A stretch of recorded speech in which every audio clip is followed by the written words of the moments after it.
Salut à tous! Vous savez, se retrouver face à une montagne de données, c'est un peu comme entrer dans une pièce complètement en bazar. On se sent submergé.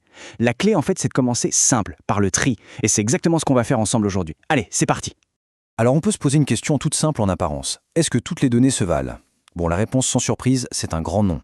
Et c'est justement là que tout commence. Pour pouvoir vraiment faire parler les données, pour qu'elles nous racontent une histoire qui ait du sens, il faut d'abord apprendre à les différencier. Pour y voir plus clair, on va faire un premier tri, le plus basique de tous. Imaginez qu'on a devant nous deux immenses bacs de rangement. Dans le premier, on va jeter tout ce qui est de l'ordre de la description, et dans le second, tout ce qui relève de la mesure. C'est vraiment la première, la plus grande distinction qu'on puisse faire. Et voilà, ces deux bacs, ils ont des noms. D'un côté, on a les données qualitatives. Comme leur nom l'indique, elles décrivent une qualité. Pensez à des mots, des étiquettes, des catégories, la couleur d'une voiture par exemple. De l'autre côté, les données quantitatives. Là, on est sur la quantité. Ce sont des chiffres, des nombres qui viennent mesurer ou compter quelque chose. La vitesse de cette même voiture, par exemple. Regardons cet exemple concret. Ce tableau est super intéressant parce qu'il nous montre les deux types de données en action. La première colonne, sport, ce sont des noms, des étiquettes. On est clairement dans le qualitatif.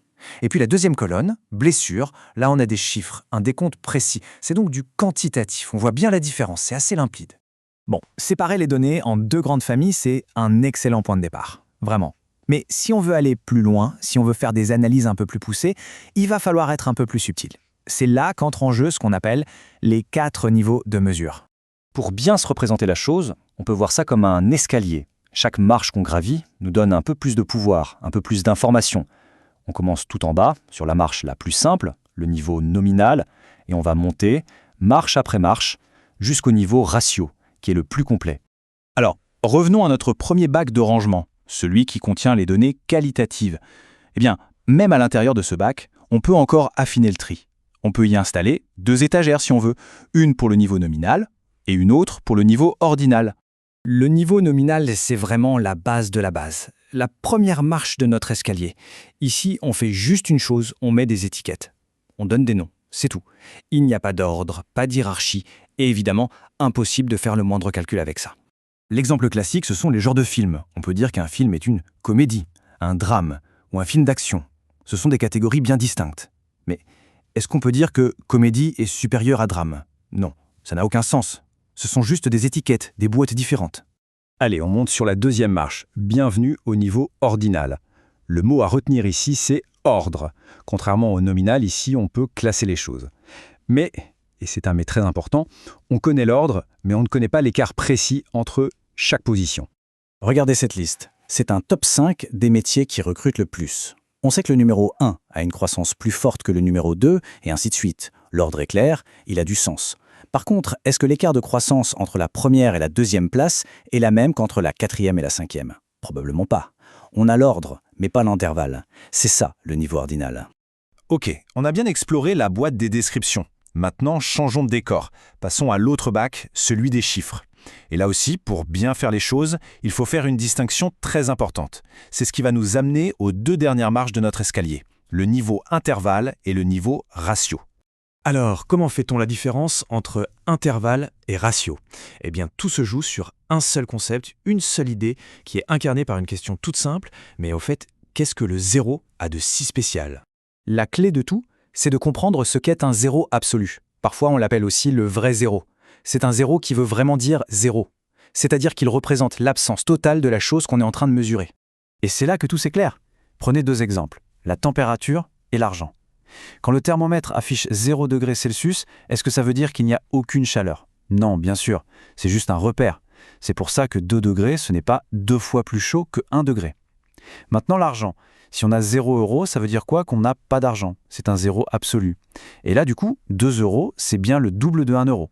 Voilà, c'est ça toute la différence. Les dates sont typiques du niveau intervalle. On peut calculer la différence entre 2 dates. Entre la victoire des Yankees en 2009 et celle de 1923, il y a 86 ans. C'est une information qui a du sens. Mais est-ce que l'an 2000 est 2 fois l'an 1000? Non. Pourquoi? Parce que l'an 0 n'est pas un point de départ absolu du temps. Il n'y a pas de zéro absolu. Et on arrive enfin au sommet de l'escalier, le niveau ratio. Prenons le nombre de home runs. Si une équipe en frappe 0, ça veut dire qu'elle n'en a frappé aucun. C'est un vrai 0, un 0 absolu. Et comme on a ce vrai 0, on peut tout faire. On peut calculer des différences, mais on peut aussi faire des divisions, des ratios. On peut dire par exemple que Baltimore a frappé 1,5 fois plus de home runs que Chicago. Cette phrase a un sens mathématique parfait. Et voilà, le tour est joué. On a gravi toutes les marches de notre escalier. Maintenant, prenons un peu de recul et regardons le système d'organisation complet qu'on vient de mettre en place. Alors, pour résumer, tout en bas, niveau 1, le nominal. La seule chose qu'on peut faire, c'est catégoriser. On met des étiquettes.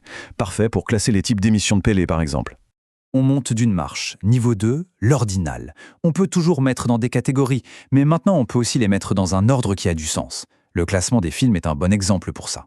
Troisième marche, niveau 3, l'intervalle. Là, on entre dans le monde des chiffres. On peut ordonner et surtout, on peut mesurer l'écart, la différence entre 2 points. C'est ce qui nous permet de comparer les températures moyennes d'un mois à l'autre. Et enfin, tout en haut, le Graal. Niveau 4, le ratio. C'est le niveau le plus puissant. Il a tout ce que les autres ont, plus le fameux zéro absolu. C'est ce qui nous permet de dire qu'une valeur est 2 fois plus grande qu'une autre, comme pour comparer les précipitations. Et voilà, ce qui n'était qu'un grand désordre au début est maintenant un système bien organisé. Le travail de tri est fait. Mais attention, ce n'est pas la fin du voyage, c'est tout le contraire, c'est le point de départ. Parce que la question qui se pose maintenant, c'est, une fois que tout est en ordre, quelle histoire incroyable ces données vont-elles bien pouvoir nous raconter ?